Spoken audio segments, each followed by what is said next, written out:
is coming 2.5 lines in the top finance newspapers, whereas if they make an increase in profit by 0.1%, it will be covered by 3.5 pages, 382 pages. So there is asymmetrical reporting.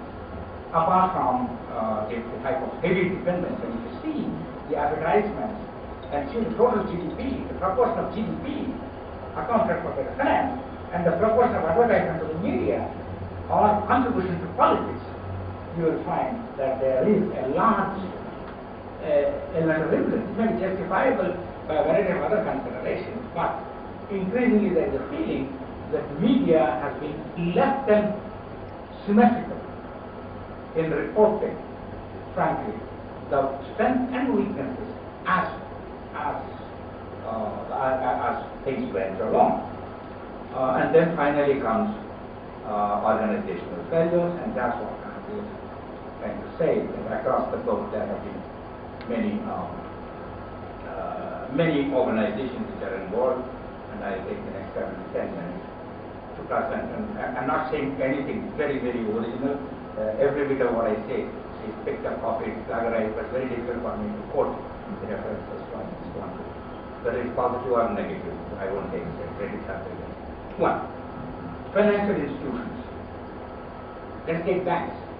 The banks are those where the government have license, regulated license, people have put faith. The banks have a fiduciary because they are licensed to accept and collect deposits. And now what happens is that the banks have boards. The banks have boards, and the boards are independent. When the board has auditors, the banks are auditors. You have got auditors from the regulators, then you have got the auditors from the corporate side. Then you have the shareholders who are expected to exercise audit committees of the board. And what happened to all that?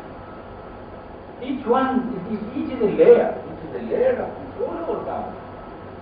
So if there's something that has happened, that not one of them in the leading institutions, leading countries, the most educated countries, how is it that all the control mechanisms of a variety of professional backgrounds, in the best of the minds, not one among the major, we're not talking about small countries like India, so let's say. That's one.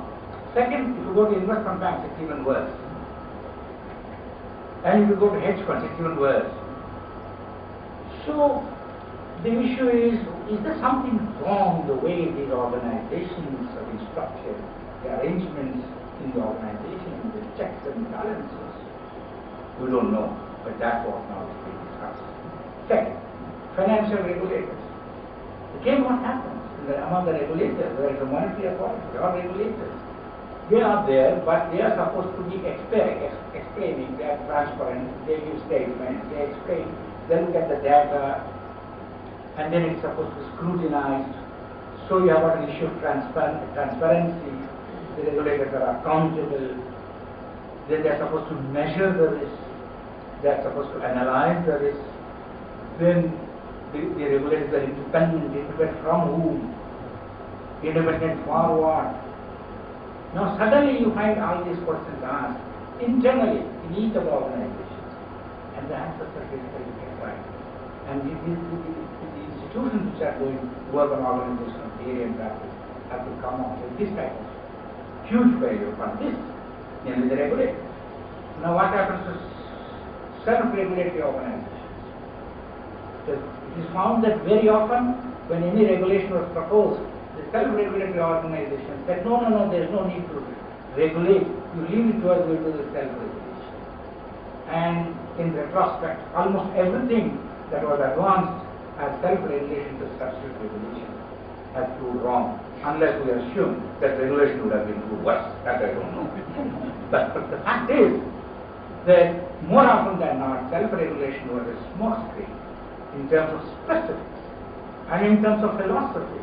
The self-regulatory organizations prefer principle-based regulation and not process-based. And it so happens that principles were interpreted in a particular way, but that was not the way it was expected. So in other words, now what has been the governance? Or in other words, let me put it this way, in the self-regulatory organization, Was there a discrimination between those institutions where the governance was better among the membership? Was there a penalty among the membership, or was it only in industry law? Has there been a case where a self-regulatory organization imposed a penalty among the members who was not doing the right thing?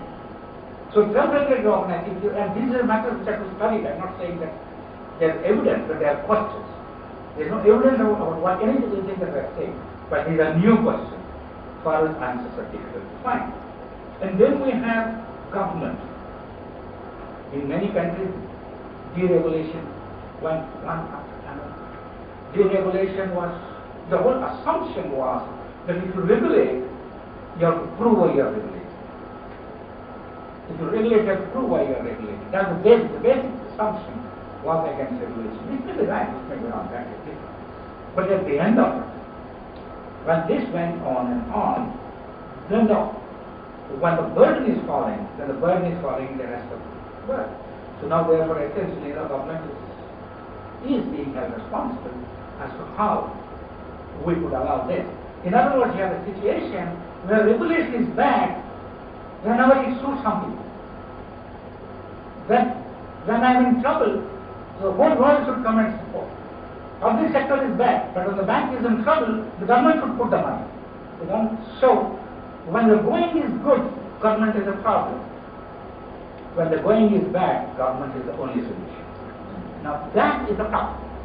And in between, there are people. Sometimes, occasionally we have to remember the people, apart from the organizations. I think as long as the organizations remember that also people in this world, not just organizations, it may be a better place to live in. Now we come to the credit rating agencies.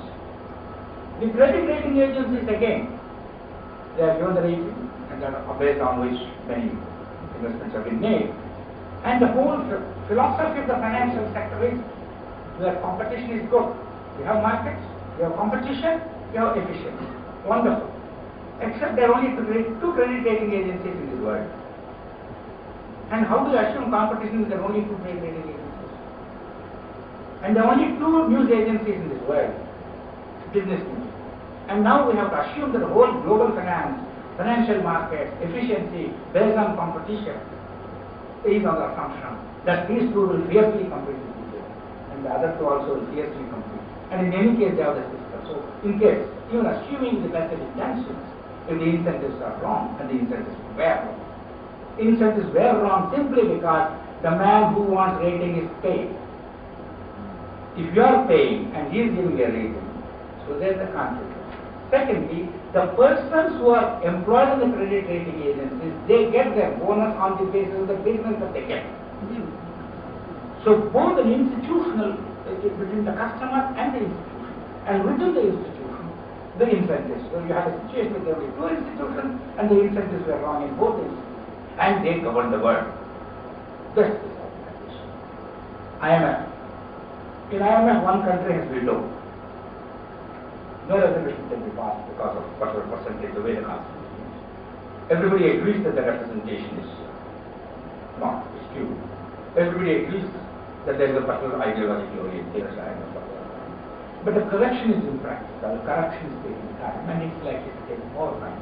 But I think as far as so-called weaknesses, organizational weaknesses of IMF and World Bank, and the Bank for International Settlement is concerned, I don't think there is need for much debate, because their quote-unquote, from an objective point of view, their failures are very much in the public domain. The IMF is there are three areas. One is the representation is unequal. Second, then the heavy ideological orientation. And three, that is their surveillance, their unequal surveillance, in the sense that the type of problems they can find out in a more developed country. They may not be able to come out with such frankness because they are dominant owners. In other words, it's a club where all the members agree to go by the rules of the club, but there is uneven membership. So more powerful members are able to say virtually what they can violate the rules, and the club is still controlled by them. So that's the type of organization problem that they have. And also there is no incentive for self-correction, nor there is some change now.